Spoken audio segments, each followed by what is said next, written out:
What is it about a forest that makes people exaggerate? It's a quiet, friendly place. There's nothing mysterious about it. But if one of you humans sees a perfectly ordinary house where a dear old lady lives with her cat, first thing you know, you're telling stories about witches and cats that can talk and all kinds of fantastic Sorry, things. Spooky. You have to stay in today. Don't get into mischief now.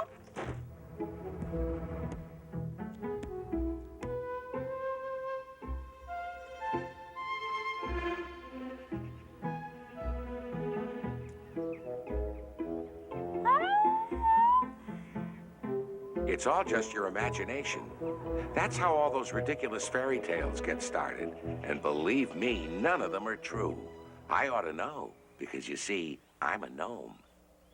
Yes! I'm sorry you find me in such a terrible state today. Don't know where I caught it. Lisa's gone to meet our granddaughter, Susan, who's coming to spend a few days with us. And of course, wouldn't you know, I can't go because I have to stay home and look after this awful...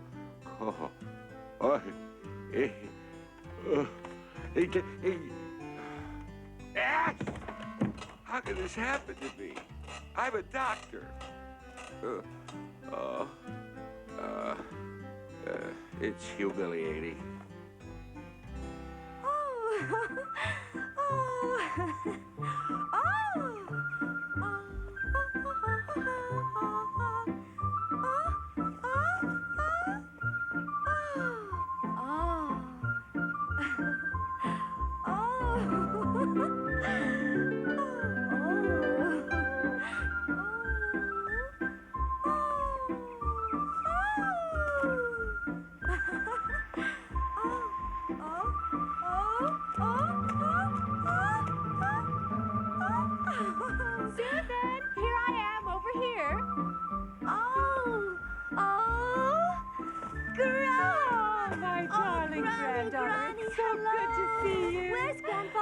He has a cold and a bad temper. Poor Granddad. It'll go away as soon as he sees his darling granddaughter. His cold will go away, Granny? No, his bad temper will. He's always smiling and happy when you're around. Hello there, friends. I'm glad you're here today because it gives me a chance to introduce you to my dear granddaughter, Susan, who's here for a visit. How do you do? Well, come on. The Grouch is waiting for us. Oh, do you think he'll tell me a story? I hope so.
All the silly things I've ever heard of. David! Hello, Granddad, I'm here. At last, my ray of sunshine. Give me a big No, hug. no, don't come near me. I don't want you to catch my cold. You're frightening your granddaughter, David. Better give her her present. Oh, Granddad, have you really got a present for me? Ah, yes. I made you a hat myself. I don't know if I got the size of your head right. I hope you like it. Thank you. What's the matter? I must say, you don't look very enthusiastic. Oh, I like it very much, Grandmother. I just never seen one this color But before. that's still just the natural wool. It hasn't been dyed yet. Good gravy. What in the name of time do your parents teach you? You don't know how a hat is made? Oh, no. And please, would you tell me about it, Granddad? All right. I'll explain the process of making a hat. The first and most important thing is getting the raw material. Sometimes we collect deer fur when they're molting, or perhaps sheep's wool that gets caught at a fence. For something really soft, the rabbits let us gather up the fur they shed in their burrows.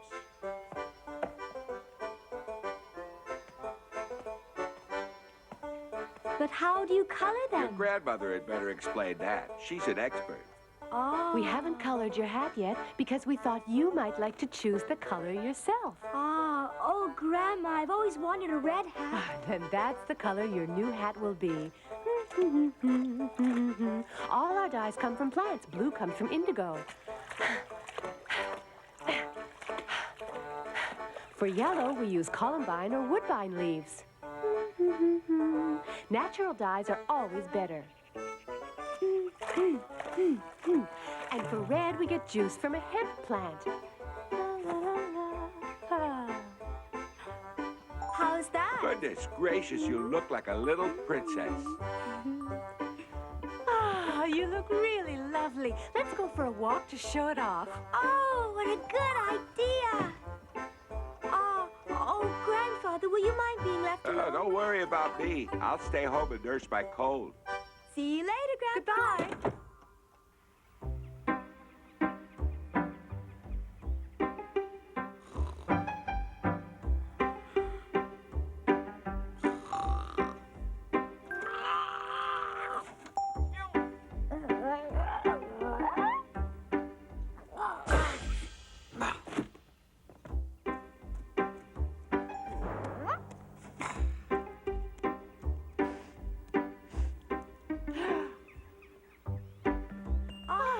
These mushrooms are really delicious. Let's pick some for supper. Oh, look, wild plums. You can eat just one, Susan. You don't want to spoil your supper.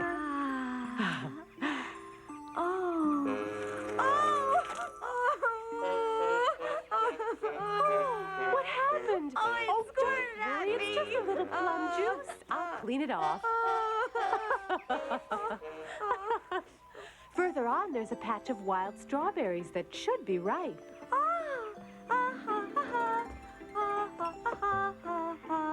Be careful, Susan. Better wait for me.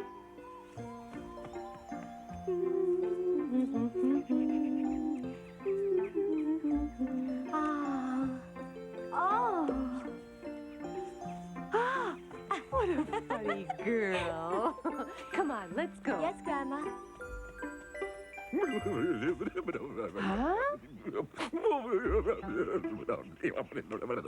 Hello, Mr. Porcupine. What's the matter? You look worried. Oh, but you should be happy if you're going to be a father. What good news. Oh. Aha, now they sent you out of the cave till it's over? Well, they did right. You might have been in the way at a time like this. You stay out here, and I'll go in and see if I can help. There it is. Just wait here till I get back. All right. Don't be too long. That's not up to me, sweetheart. All right. I'll just wait.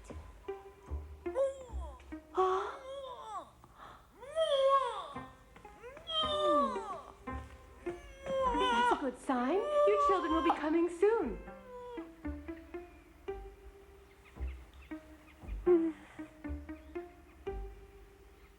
Oh, you're so worried. I'll make you a present to cheer you up. Oh?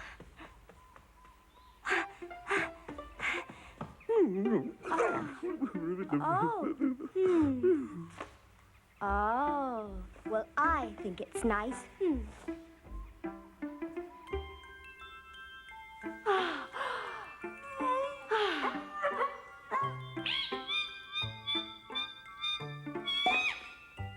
Oh, congratulations. You have a fine baby.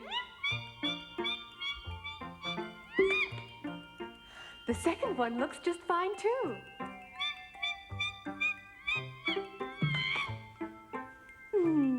Being a mother is the most wonderful thing in the world, isn't it? Slowly now. Don't be in such a hurry. And you ought to eat something, too. Try this. And now have a rest. You deserve it. You shouldn't move around too much until tomorrow. Your husband will bring you something to eat. All right? Goodbye.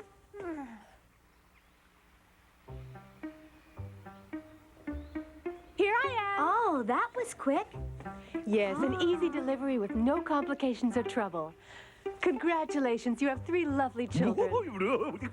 I hope you won't try to play with your children until they get a little bit bigger. We have to go home now, or David will be worried about us.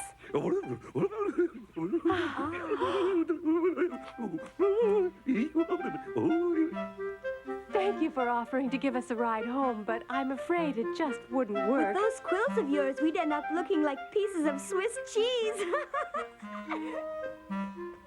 Goodbye. Goodbye. Goodbye. Goodbye. Look, isn't it pretty here? Wonderful. Oh, Grandmother, couldn't we stop here for a bit? If you like.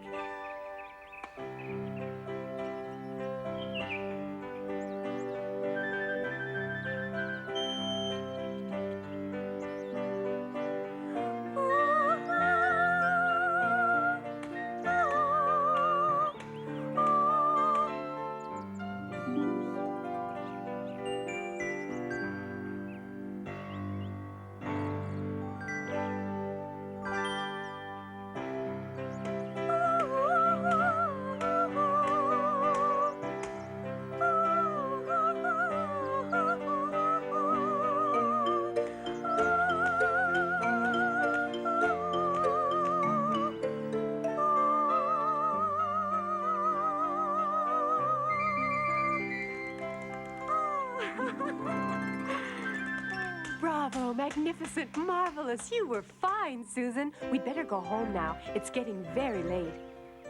Oh, would you do a favor for us, little bird? Go and find Swift and ask him to come and get us.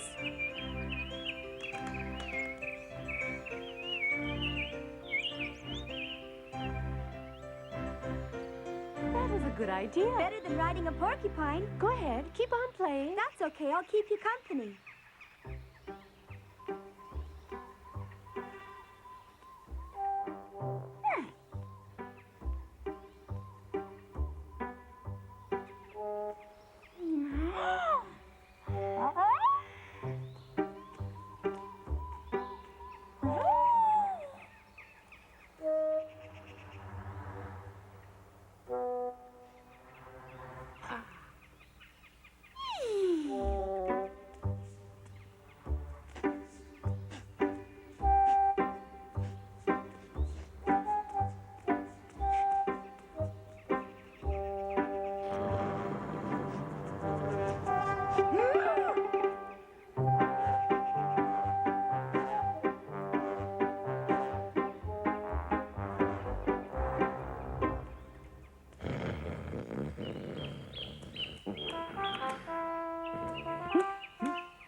Please, Swift, will you take us home?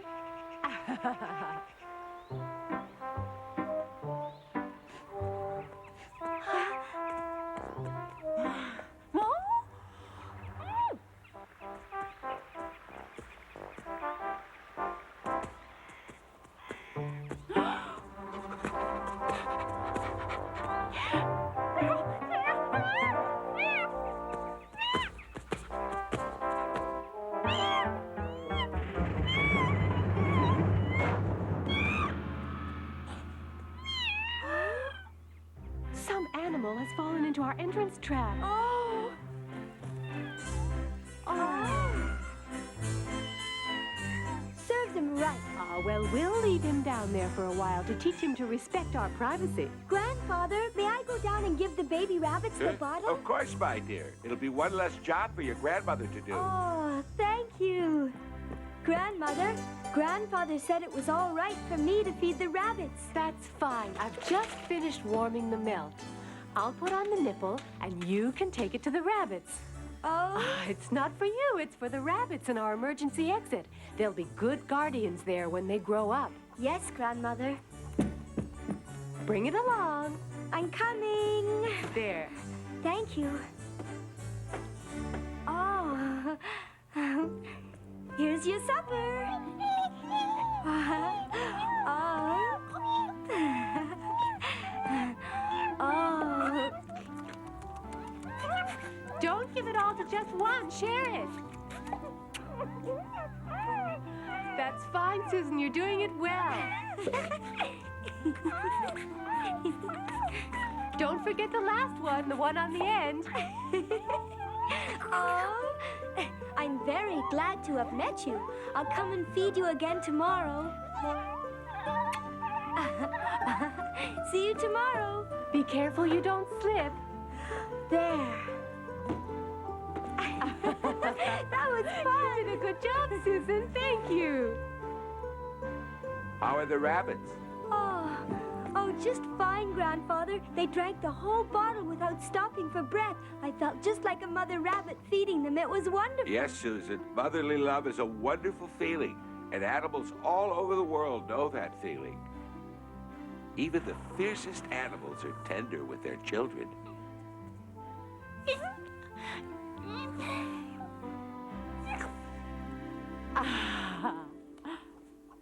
You must try to understand all animals, even if they cause us trouble sometimes. Oh, that reminds me.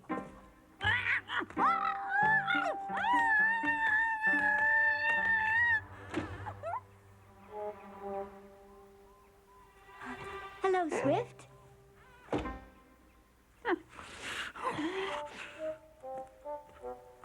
Talking to Swift? Why has Swift got such big ears? So he can hear better. And what big eyes he has. So he can see you better, dear. And what a big mouth he has.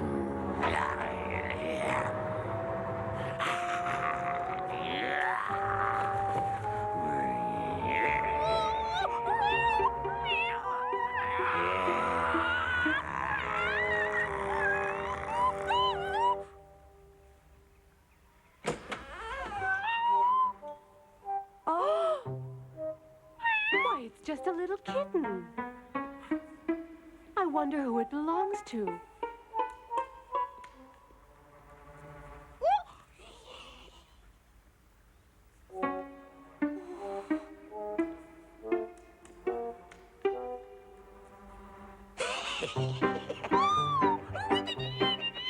Good night, dear. Sleep well. Why didn't Grandfather want to tell me a bedtime story, Grandma? I don't know. It must be his cold that's made him such a grumpy bear.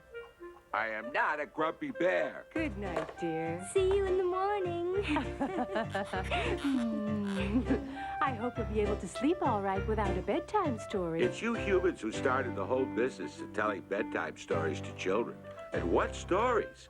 Those ridiculous fairy tales that are utterly impossible. And sometimes you even get us gnomes mixed up in them. Tom Thumb, Rumpelstiltskin. They weren't gnomes. They were just a figment of someone's overactive imagination. Why, some stories even claim that Santa Claus is a gnome. Oh, sure. I'd like to claim him as a relative, but I'm sorry to say he's not even a distant cousin. I don't know where all these stories come from. Who makes them up? Oh, I know a forest can look like a mysterious magic place, especially at night. But there aren't any witches and black cats and all those other unbelievable things. We gnomes have nothing to do with that stuff.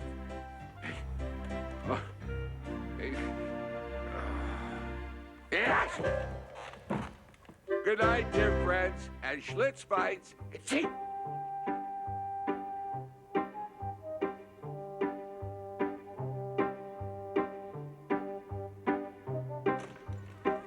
Back home. Oh, hello, Spooky.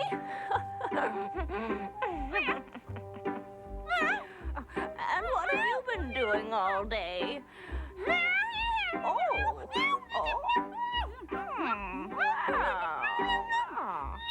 Well, that's quite a start. story you're telling me, Spooky?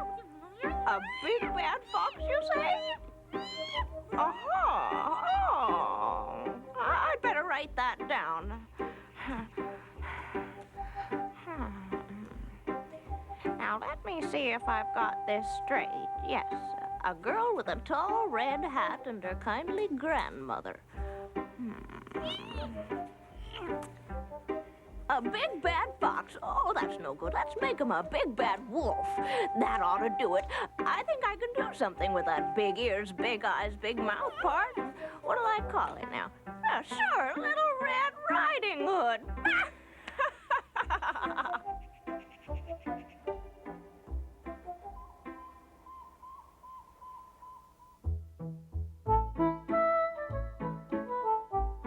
Gossip is bad, especially when a mischievous gnome spreads bad news about Dr. David.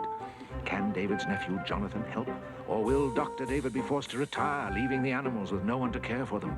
Find out next time if the forest can live without the good doctor, right here with young Dr. Gnome.